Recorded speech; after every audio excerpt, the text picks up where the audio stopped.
Hai, selamat datang di channel alur cerita film Cinema Recap.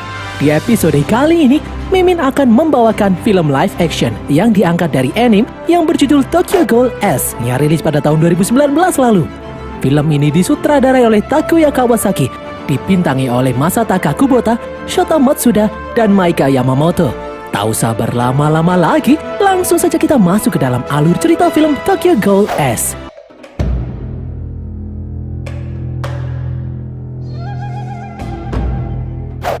Pada suatu malam, seorang wanita yang bernama Margaret yang merupakan seorang model terkenal pulang larut seusai bekerja. Baru saja masuk ke dalam rumah, dia dikejutkan oleh kemunculan sosok pria bertopeng yang dengan anehnya mengeluarkan tentakel tajam dari dalam tubuhnya. Pria ini mengaku bernama Gourmet. Dia adalah seorang ghoul yang gemar memakan daging manusia. Namun Gourmet tidak mengincar daging Margaret. Dia hanya mengincar kedua bola mata Margaret yang begitu indah. Gourmet langsung mencongkel kedua mata Margaret dan memakannya. Gourmet kemudian melempar tubuh Margaret dari atas gedung yang tinggi. Di tempat lain, seorang pria yang bernama Ken Kaneki dulunya adalah seorang manusia. Dia mengalami kecelakaan dan mendapatkan transplantasi organ dari seorang ghoul yang bernama Rize yang sudah meninggal. Hal itu membuat Kaneki menjadi setengah ghoul dan setengah manusia. Selama ini, Kaneki menahan diri untuk tidak memakan daging manusia. Dia menahan rasa laparnya itu. Kaneki harus menutupi satu matanya karena dari mata kirinya itu akan terlihat jelas kalau dia adalah seorang ghoul. Kaneki berusaha menyembunyikan identitasnya sebagai ghoul. Kaneki bekerja paruh waktu di sebuah kafe yang bernama Anteku bersama seorang wanita yang bernama Toka yang ternyata juga seorang ghoul. Sebagai ghoul baru kemarin sore, Kaneki tidak mempunyai cukup kemampuan bela diri. Karena itulah, setiap selesai bekerja, Toka akan mengajari Kaneki ilmu bela diri. Kaneki ingin menjadi kuat agar dia bisa melindungi orang yang dia sayangi. Kemampuan Kaneki masih sangat jauh jika dibandingkan dengan Toka. Toka sudah mempunyai kagune, atau senjata yang keluar dari tubuhnya yang berbentuk seperti sayap tajam yang terbuat dari kaca. Toka melihat luka di tubuh Kaneki bisa sembuh dengan cepat. Kaneki memiliki kekuatan yang tidak dimiliki ghoul lain. Toka lalu menyuruh Kaneki untuk mengeluarkan kagune miliknya. Namun Kaneki masih merasa takut. Kaneki masih belum bisa menerima kalau sekarang dia adalah seorang ghoul.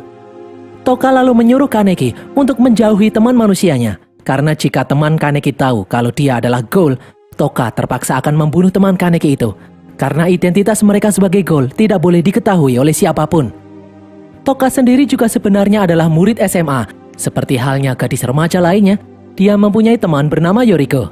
Di sekolah, Yoriko merasa aneh karena Toka tidak pernah makan siang bersama. Toka sendiri selalu menolak jika ditawari makanan. Di sebuah bar yang bernama Helter Skelter, ada dua ghoul yang bernama Uta dan Itori. Uta berprofesi membuat topeng bagi ghoul untuk menutupi identitas mereka. Uta mengenal Kaneki karena dia pernah membuatkan penutup mata untuk Kaneki. Di sini, Itori berkata kalau dia sangat ingin bertemu dengan Kaneki. Uta pun akan meminta seseorang yang bernama Renji untuk mengajak Kaneki ke tempat ini. Di sebuah rumah yang mewah, Tsukiyamasu adalah ghoul kaya raya yang terobsesi menikmati daging manusia yang memiliki aroma yang lain daripada yang lainnya. Tsukiyama ini ternyata adalah Gourmet yang sebelumnya membunuh Margaret. Pada suatu hari, Tsukiyama pergi ke kafe Anteke. Toka yang sudah tahu kalau Tsukiyama adalah ghoul psikopat menyuruh Tsukiyama itu untuk pergi. Namun Kaneki yang belum mengenalnya malah mempersilahkan Tsukiyama duduk dan memberinya minuman. Di sini, Tsukiyama tertarik dengan bau Kaneki. Beberapa saat kemudian, Tsukiyama pun pergi. Toka lalu memperingatkan Kaneki untuk tidak dekat-dekat dengan Tsukiyama. Sejak hari itu, nafsu makan Tsukiyama menghilang. Dia selalu teringat dengan aroma tubuh Kaneki. Menurutnya, itu adalah aroma daging yang paling enak di dunia ini. Tsukiyama kemudian mulai mendekati Kaneki yang sedang sendirian membaca buku. Ternyata mereka memiliki hobi yang sama, yaitu membaca buku. Tsukiyama pun mengajak Kaneki ke sebuah kafe buku. Kaneki yang selama ini tidak pernah mempunyai teman ngobrol tentang buku, akhirnya menyetujui ajakan Tsukiyama itu. Setelah Tsukiyama pergi, Kaneki lalu didatangi oleh seseorang yang bernama Renji. Renji datang menjemput Kaneki untuk menemui Itori dan Uta di dalam bar Helter Skelter. Itori lalu menyajikan minuman cairan darah kepada Kaneki.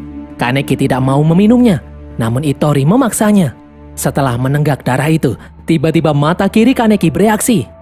Ittori pun merasa takjub karena ini pertama kalinya dia melihat gol dengan satu mata. Uta pun menyuruh Ittori berhenti membuat Kaneki merasa tidak nyaman. Ittori kemudian menceritakan tentang rahasia kecelakaan Kaneki sebelumnya. Ittori mengatakan kalau kecelakaan itu disengaja. Ada yang sengaja membunuh Rise. Kabarnya ada yang melihat seseorang di lokasi kejadian itu. Mendengar hal ini, Kaneki pun sangat penasaran. Dia meminta Ittori memberitahu siapa orang itu. Ittori akan memberitahu Kaneki, namun syaratnya Kaneki harus melakukan sesuatu. Kaneki harus mencari tahu tentang sebuah restoran yang bernama Restoran Ghoul, di mana hanya kaum Ghoul saja yang bisa masuk ke dalam. Ittori meminta Kaneki menemukan di mana letak restoran Ghoul itu berada. Menurut kabar, Sukiyama biasa pergi ke tempat itu. Ittori menyuruh Kaneki menanyakannya kepada Sukiyama. Keesokan harinya, Kaneki menemui Sukiyama di kafe buku. Sukiyama memberikan sebuah buku favoritnya tentang filosofi rasa. Sukiyama lalu dengan sengaja menggores tangan Kaneki hingga berdarah. Sukiyama menyuruh Kaneki untuk mengelap darahnya menggunakan sapu tangan miliknya. Sukiyama lalu melihat luka di tangan Kaneki tiba-tiba sembuh.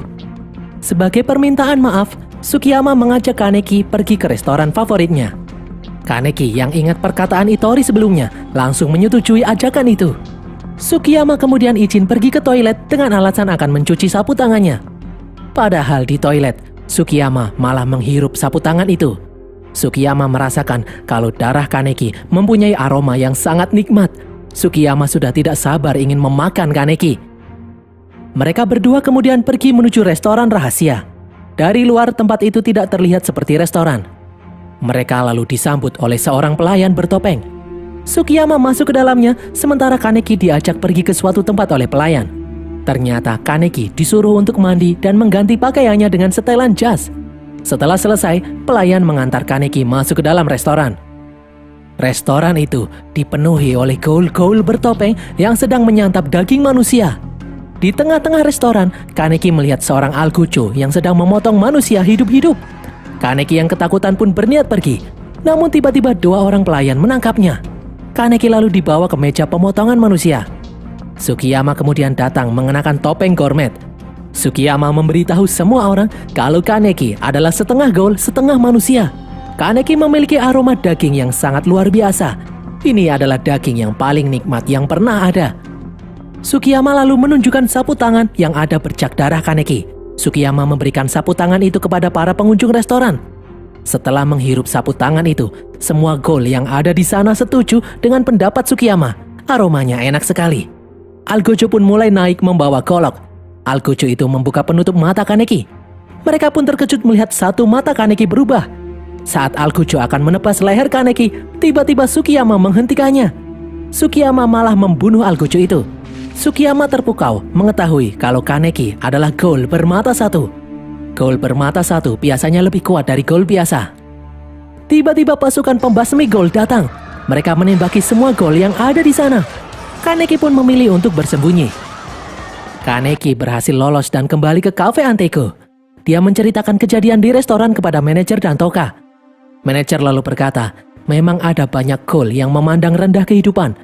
Namun sepenuhnya itu bukan salah mereka, karena ghoul harus mencari makan. Kadangkala mereka merasa bersalah karena membunuh, namun mereka akan menderita jika tidak makan.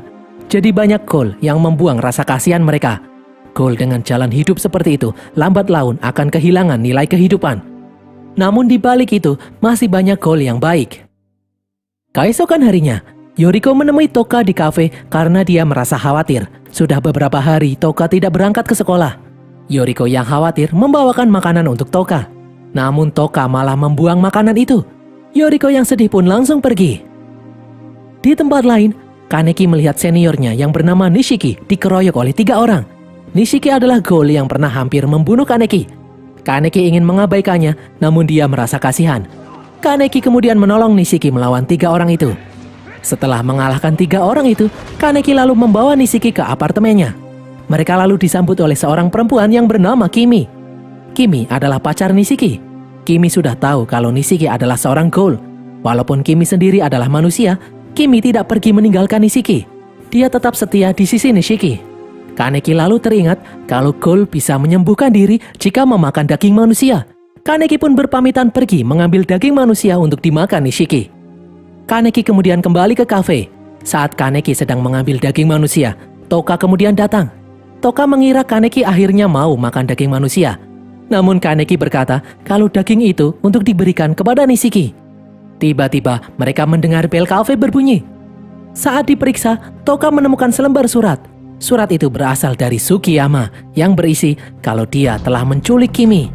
Sukiyama menyuruh Kaneki datang menemuinya. Jika tidak, Sukiyama akan memakan Kimi. Kaneki pun berniat pergi untuk menyelamatkan Kimi. Namun Toka melarangnya. Toka berkata kalau urusan manusia bukan urusan mereka. Nishiki yang sempoyongan kemudian datang ke kafe. Dia memberitahu kalau Kimi pergi dari rumah dan belum kembali. Kaneki lalu memperlihatkan surat dari Sukiyama. Nishiki yang marah berniat pergi menemui Sukiyama. Meskipun keadaannya masih lemah, namun Nishiki tidak bisa tinggal diam saat mengetahui Kimi terancam bahaya. Kaneki dan Nishiki pun bergegas pergi. Singkat cerita, mereka berdua tiba di tempat Sukiyama. Sukiyama menyuruh Kaneki memakan Kimi, dan setelah itu baru Sukiyama akan memakan Kaneki. Kaneki pun menolak dengan tegas. Sukiyama lalu maju memegang kepala Kaneki. Saat Nishiki mencoba menyerang, Sukiyama melemparnya hingga membentur tiang. Kaneki mencoba untuk melawan, namun Sukiyama jauh lebih kuat. Sukiyama sengaja menyiksa Kaneki sebelum memakannya. Tiba-tiba Ghoul dengan topeng kelinci menyerang Sukiyama. Itu adalah Toka. Serangan Toka membuat Sukiyama kewalahan. Kaneki pun ikut membantu bertarung. Namun Sukiyama yang terlalu kuat membalikan keadaan. Dia menendang Toka. Sukiyama lalu mematahkan tangan dan kaki Kaneki. Sukiyama lalu menusuk perut Kaneki dengan tangannya. Sukiyama menjilat darah Kaneki yang ada di tangannya itu. Nafsu makan Sukiyama pun semakin bertambah. Dia sangat ingin memakan Kaneki. Sukiyama lalu membawa Kaneki ke meja hidangan. Toka berusaha mencegah, namun Sukiyama mengeluarkan kagune miliknya dan langsung menusuk perut Toka. Sukiyama lalu membawa Kaneki ke hadapan Kimi. Sukiyama ingin memakan Kaneki dan Kimi sekaligus. Dari belakang, Nishiki mendorong Sukiyama. Nishiki berusaha membangunkan Kimi, namun gagal. Sukiyama malah justru mencekik dan melempar Nishiki. Di saat Sukiyama sibuk membereskan meja makannya, Kaneki merangkak menghampiri Toka yang sekarat. Kaneki menyuruh Toka memakan dagingnya agar Toka bisa kembali pulih. Di depan, Nishiki kembali menghampiri Kimi. Namun Sukiyama yang marah akhirnya menusuk Nishiki berkali-kali. Kaneki lalu berteriak menyuruh Sukiyama berhenti. Sukiyama melihat Toka memakan daging di pundak Kaneki. Sukiyama pun semakin emosi. Setelah kekuatan Toka kembali pulih, Toka maju menyerang Sukiyama dengan mengeluarkan kagune miliknya. Kedua Ghoul itu bertarung menggunakan kagune masing-masing. Namun Sukiyama yang masih terlalu kuat menusuk pundak Toka. Setelah berhasil melepaskan diri, Toka melempar pecahan kaca dari sayapnya. Hal ini membuat Sukiyama terluka parah. Sukiyama pun berjalan mendekati Kimi untuk memakannya agar tenaganya kembali pulih. Namun tiba-tiba sebuah tentakel menusuknya dari belakang.